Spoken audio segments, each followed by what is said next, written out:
የሆርሙዝ ሰርጥ ለዓለም ኢኮኖሚ የህይወት መስመር በጂኦፖለቲካ ስትራቴጂ የጦርነትና የሰላም መተንፈሻ ነው ይላሉ የጂኦፖለቲካ ተንታኞች።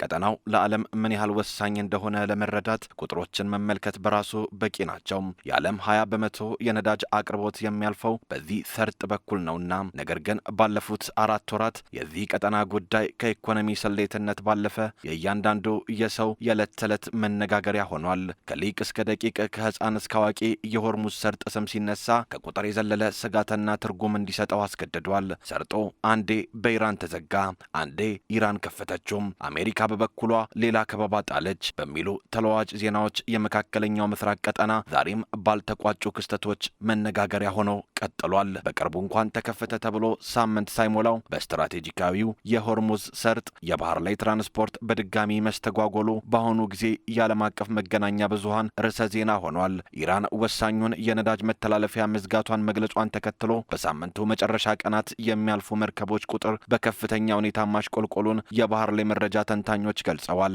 ይህ በእንዲህ እንዳለ አሜሪካና ኢራን በስዊዘርላንድ የጀመሩት የመጀመሪያ ዙር የሰላም ንግግር ውጥረት የነገሰበት ቢሆንም በጎ ውጤት መታየቱን የአሜሪካው ምክትል ፕሬዝዳንት ገልጸው ኢራን የሆርሙዝ ሰርጥን ለመክፈት ስለመስማማቷም ተገልጿል።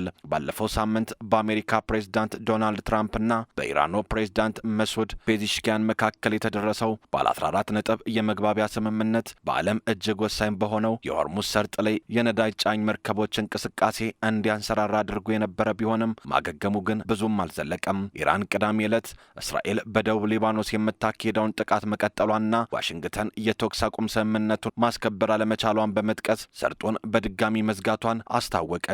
ታዲያ ይህንን ተንተርሶ ዊንዋርድ የተባለው የባህር ላይ መረጃ ኩባንያ ባወጣው ትንተና እሁድ ዕለት ሰርጡን የተሻገሩት መርከቦች ቁጥር ወደ 12 ዝቅ ማለቱን ይፋ አድርጓል።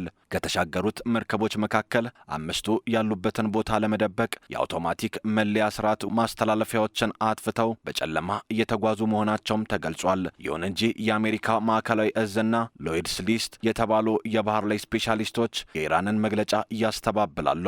አሜሪካ ኢራን የሆርሙዝ ሰርጥን አትቆጣጠርም ስትል በዕለቱ ከ55 በላይ የንግድ መርከቦች በሰላም ማለፋቸውን ገልጻለች። እስከ ቅዳሜ ምሽት ድረስ በርካታ የኢራን ሰንደቅ ዓላማ ያደረጉ ግዙፍ የነዳጅ ጫኝ መርከቦች የክትትል ምልክቶቻቸውን ከፍተው ሲጓዙ እንደነበረም የሎይድ ሊስት መረጃ ያመላክታል።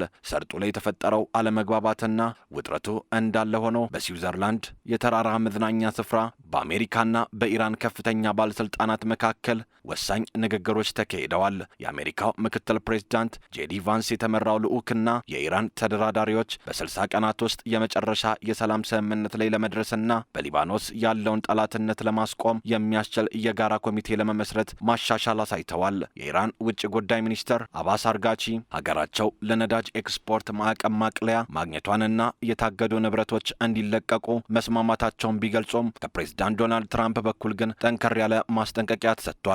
ትራምፕ በማህበራዊ ሚዲያ ባስተላለፉት መልእክት ኢራን በሊባኖስ ያሉ ተላላኪዎችን ካላስቆመች በድጋሚ ጠንካራ ቅጣት እንደሚሰነዝሩባት አስፈራርተዋል። የምክትል ፕሬዝዳንት ጄዲ ቫንስ ልዑክ ግን የትራምፕን ዛቻና በሊባኖስ ያለውን አመፅ ተጽዕኖ በማሳነስ በስዊዘርላንድ እየተደረገ ያለውን ንግግር ውጤታማ እንደሚሆን ተስፋቸውን ገልጸዋል።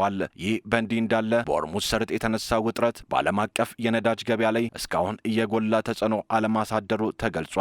የብሬንት ድፍድፍ ነዳጅ ዋጋ በእስያ ገበያ ቀንሶ በአንድ በርሜል ከ$80 በታች ሆኗል ሲል አልጀዝራ አስነብቧል። የእስያ ዋና ዋና አክሲዮን ገበያዎች በጃፓን፣ በደቡብ ኮሪያና በታይዋን ከፍተኛ ጭማሪ በማሳየት እምበዛም እንዳልተደናገጡ አሳይተዋል ቢባልም ውጥረቱ በዚህ ከቀጠለ የተገላቢጦሽ ሊሆን እንደሚችል ይገመታል። ዓለም አቀፉ ማህበረሰብ የአሜሪካና የኢራንን የሰላም ማዕቀፍ እጣ ፈንታ በትኩረት እየተከታተለ ባለበት በአሁኑ ወቅት የሆርሙዝ ሰርጥ ክፍት ሆኖ ይቀጥላል ወይስ የዓለም ነዳጅ አቅርቦት ለአደጋ የሚያጋልጥ ሙሉ ከበባ ያጋጥመዋል የሚለው ጥያቄ አሁንም ምላሽ ያላገኘ አሳሳቢ ጉዳይ ሆኖ ቀጥሏል።